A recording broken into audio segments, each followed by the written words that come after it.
Selamat siang, saya Fania dari 10 Perhotelan absen 8. Hari ini saya akan menjelaskan tentang kecelakaan kerja dan P3K sebagai public area attendant. Yang pertama ada cedera karena terjatuh, tersandung, atau tergelincir. Penyebabnya adalah permukaan yang tidak rata, lantai yang licin, benda yang menghalangi, dan penanganannya kompres area yang cedera dengan es, batasi pergerakan bagian yang cedera, dan istirahatkan bagian yang cedera. Dan pencegahannya ada jaga kebersihan, pastikan pencahayaan cukup. Yang kedua ada cedera karena bahan kimia pembersih.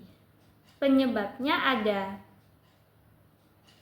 bahan kimia kaustik atau asam dan basa yang merusak sel. Zat asam yang menyebabkan nekrosis koagulasi sehingga terbentuk penghalang alami. Penanganannya adalah jauhkan diri dari bahan kimia, kompres dengan es atau air dingin untuk mengurangi peradangan. Dan pencegahannya berhati-hati dan menggunakan alat pelindung diri. Pilih produk pembersih ramah dan lingkungan. Yang ketiga ada cedera karena mengangkat beban terlalu berat. Penyebabnya ada cedera akibat penggunaan berlebihan, kelemahan otot, dan penanganannya mengompres dengan air dingin, mengonsumsi obat pereda nyeri, dan pencegahannya ada pertahankan postur tubuh yang baik, lakukan pemanasan dan pendinginan. Yang keempat ada cedera karena terkena benda tajam atau pecahan kaca. Penyebabnya ada benda tajam seperti paku, pisau, atau pecahan kaca menusuk kulit. Kegiatan olahraga yang melibatkan benda tajam. Penanganannya, cuci tangan dan bersihkan luka dengan air hangat dan sabun.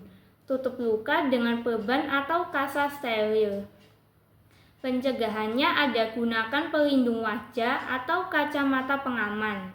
Gunakan pengki dan sikat untuk membersihkan pecahan kaca kecil.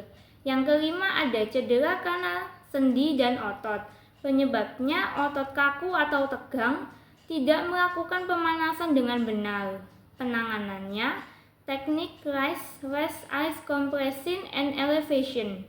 Pencegahannya melakukan pemanasan, melakukan peregangan, dan latihan kekuatan.